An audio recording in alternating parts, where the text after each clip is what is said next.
Segunda. Tercera. Sige, lagyan mo na speed. Lagyan mo na speed. Sige. Kapag ka ang engine mo ay gumagaralgal pa, medyo vibrating, tapos malaki ang clearance sa differential mo, naku, asahan mo talagang iingay yan.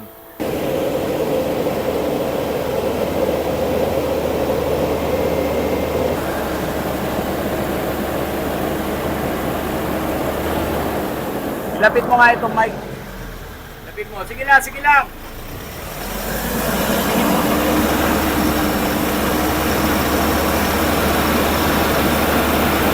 Ito.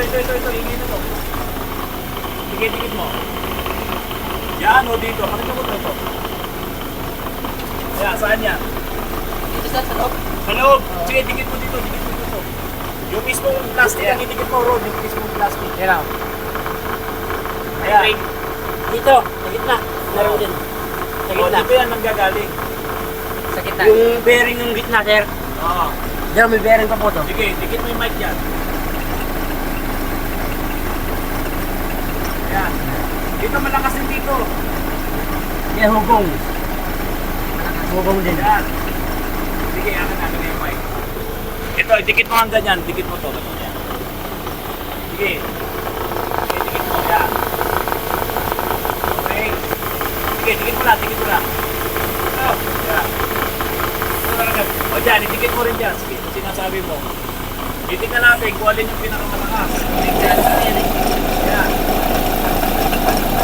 Ayan. Ganito gawin natin. Unahin natin yung differential. Kasi makikita naman natin kung talagang may problema tong differential. Ngayon, kung maliit lang yung makikita natin problema sa differential, saka tayo lilipat sa transmission. Pero ngayon, differential saka center bearing, kailangan mabuksan natin. Ha? Doon muna tayo kasi hindi pwedeng dinig lang, kailangan makita rin talaga natin. Okay, sige, patay mo na makina. Kailangan makalas muna natin, hindi pwedeng pakiramdam lang, hindi pwedeng pandinig lang. Kasi sa transmission at saka sa differential, nandoon yung malakas na ingay. Nako, pag narinig nyo to, pag yung umaabanti talaga, yung medyo may puwersa, napakaingay talaga. Ako, ang hula ko dito ay differential.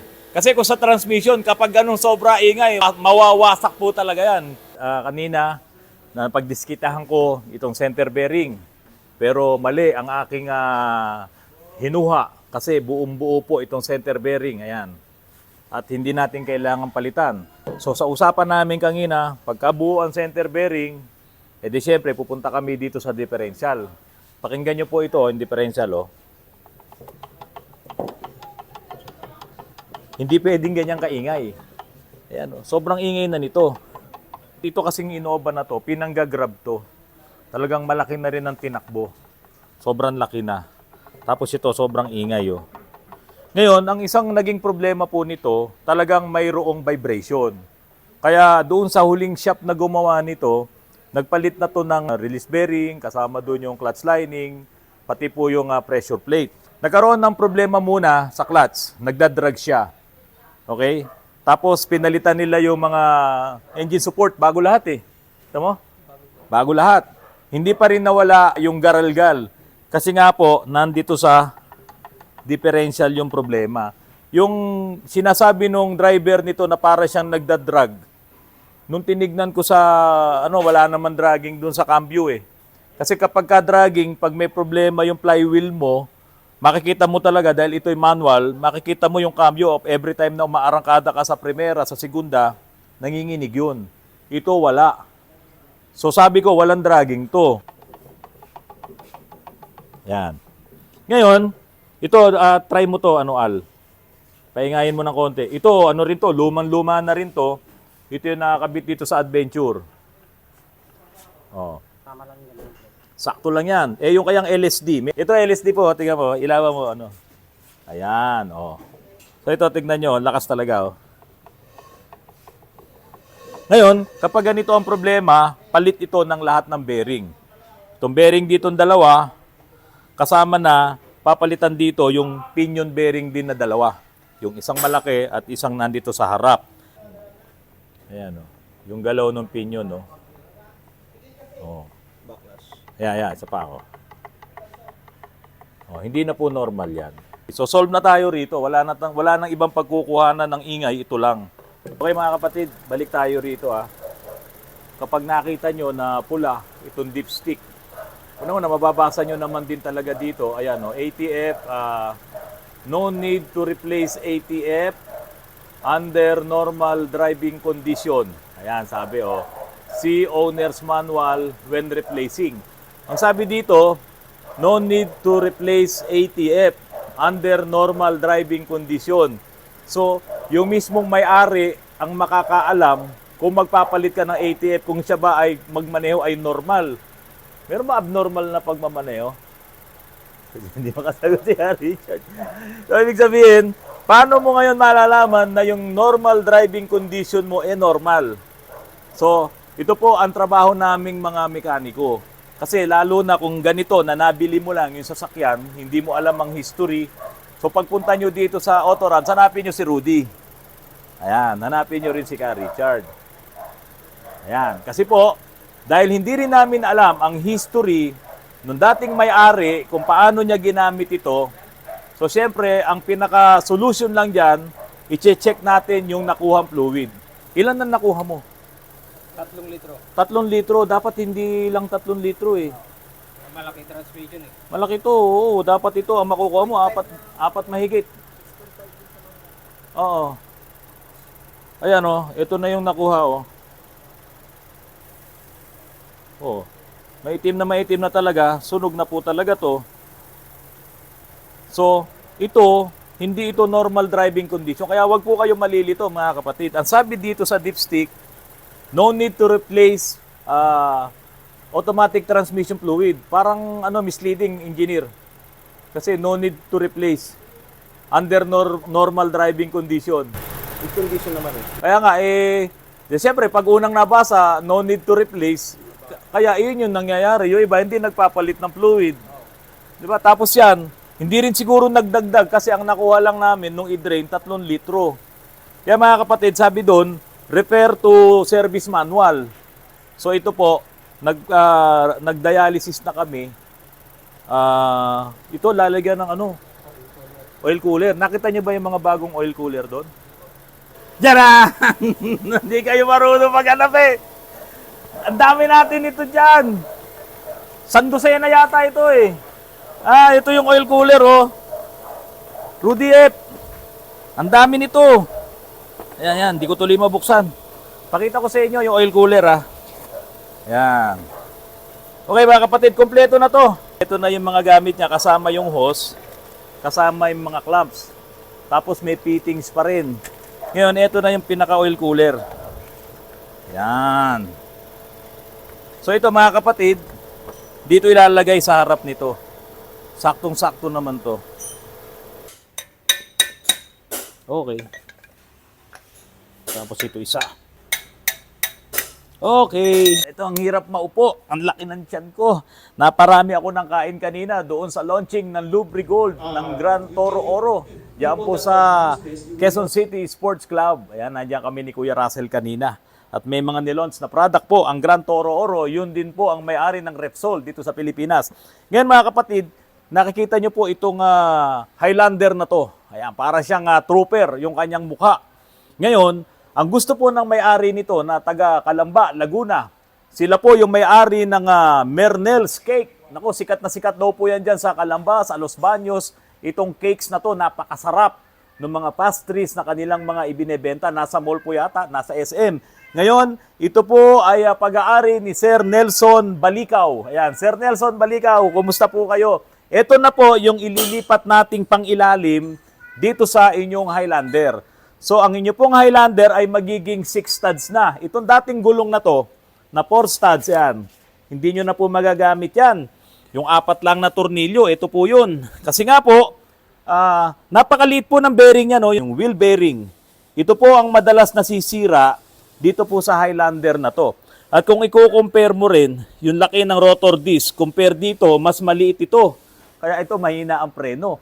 Ngayon, ito po ay baby ni Sir Nelson. Kaya gusto niya ma-restore, maibalik sa dating ganda at bigyan ng panibagong lakas. So, syempre, hindi po yung lakas lang na kayang bumuhat. Yung lakas po na yung sakay mo ay kayang-kaya nung mga wheel bearing. Kasi yun nga ang problema nitong mga ganitong Highlander, madaling masira yung wheel bearing. Nako, talagang nakakalas po yan. Minsan nga, yung gulong sumasayad na doon sa kanyang mga suspension dahil nawawala siya sa camber, nasisira yung bearing. So ito po, ililipat ko lahat yung mga pang-ilalim ng mga crosswind na ito naman mga crosswind na aming ginagawa ay pinapalitan ko po yun ng double wishbone. Kaya po pag nagpalit kami ng double wishbone suspension, yung Pargo, hindi na po niya kailangan yon at yung mga inalis po doon sa crosswind na yon ang ililipat ko naman dito. Magkaiba nga po sila ng strut bar, ayan o. Ito ay strut bar ng crosswind. Samantalang ito naman ang strut bar ng Highlander. Magkaiba po yan. Sa taba pa lang ng bakal, ibang-iba na. Kaya po yung mga crosswind, matibay po talaga pang ilalim yan. At yan din yung pang ilalim ng mga Isuzu Fuego at yung mga naunang D-Max. Ayan. Ito po ang gagawin natin dito sa Highlander na to. Lahat ng mga lumang pyesa na to ng Highlander, hindi na po magagamit. Yung center link niya, maliit oh. Ayan. Oh. So ngayon, magdo-double tie rod na po tayo kasi sa crosswind, ganun po ang double tie rod. Bali, 4 ang tie rod nun para po doon sa kanyang center linkage. Ito po yung ang kanyang upper arm. Tapos yung lumang upper arm naman kasi ng ng Highlander, ito halos magkaparehas sila, pero magkaiba lang po talaga yung haba nito. Kaya mapapansin nyo, mas mahaba ito. Kaya hindi ko po pwedeng gamitin itong lumang upper arm kasi magbabago po ang camber ng inyong sasakyan. Marami pong nagkakaproblema dito, may nabibili kasing bago nito. Kaso halimbawa, nasa crosswind, bumili sila ng bagong upper arm. Ang naibigay sa kanila, yung pang Highlander, ayan na, simula na yun ang problema. Kasi hindi niya makukorek yung camber. Dahil nga ho, mas mahaba po yung upper arm ng Highlander. Ngayon, pati po yung caliper nito ay papalitan. Kung i-compare natin doon naman sa caliper ng Highlander, mas malaki po yung caliper ng crosswind. Ayan. At ito naman pong mga pyesa ng crosswind, lahat po ito ay available pa. Napakarami pong mga nagtitinda nito. Pero siyempre, yung tatlong malalaking auto supply na nagke-carry ng mga pyesa ng crosswind, si Jason diyan sa Manila, si Walco diyan sa Banawe, at si Pasay Jetco, nandiyan po sa Pasay. Yung tatlo po na yan, ang mga tindahan ng mga pyesa na halos lahat ng pyesa nila ay mga pang Isuzu. Nahuli ko siya patapos na sana yung vlog natin sarado na sana So, ito si Sir Bren, salamat sa iyo, nagtiwala ka sa amin. Kasi lumaki man yung ginastos mo dahil doon sa pyesa na ayaw ng bayaran sa atin pabalik. So, kung sa labor at labor lang, ilang araw nating inayos yan, maliit pa rin yung ating siningil dyan. So, salamat kay Miss Rupa Rosario. Diba? Pinadalan ako ng 3 na map. Pero pa yung naunang isa, so bali 4 yun. Pinadalan ako ng 4 na map sensor, tinry yun isa-isa at meron nakachamba ng isa na match doon sa unit mo. Nakita mo yung vlog? Napanood ba ni Daddy? Yes, napanood Oo, ko. Nainggit nga siya. Gusto Dalawang araw yun. Dalawang araw kong binlog yun. Pati yung ginamitan ko ng oscilloscope. Pati yung talagang wala. Sira talaga Gusto niya sumama today, kaso hindi siya pwede. So mga kapatid, narito po yung mga bisita ko ng mga nakaraang araw. Salamat po sa inyong lahat sa patuloy niyo pong pagtangkilik kay Autorans. Di ba, unahin ko lang po yung nagtanong kanina, yung color. Yung color po, si Toyota, yung pink. So yung iba, green, may yellow, may blue. Kasi pagka naghahanap ka ng leak doon sa engine mo, yung mga nagdi-DIY, halimbawa may leak, palagi nauubos yung coolant mo, hanapin mo yung leak.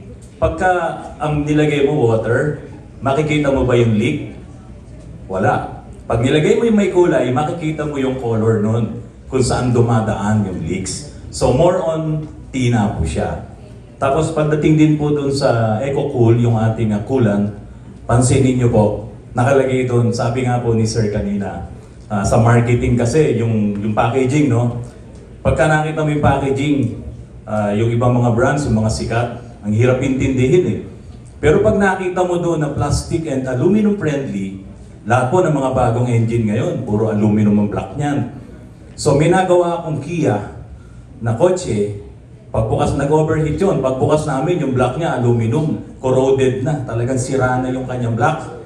Kasi ginagamitan ng hindi tamang mixtures, yung dilution nga po na sinasabi. Masyado matapang. Pag bumili ka ng concentrated, mali yung halo mo, sisirain yung cylinder head mo, sisirain yung block mo. Ang hirap bumili ng block, talagang maghahanap ka na bagong engine na. Nung nakaraan po, may ginawa kami yung L300 4N50, nagpalit kami bagong engine, 280,000. Kasi sira yung block.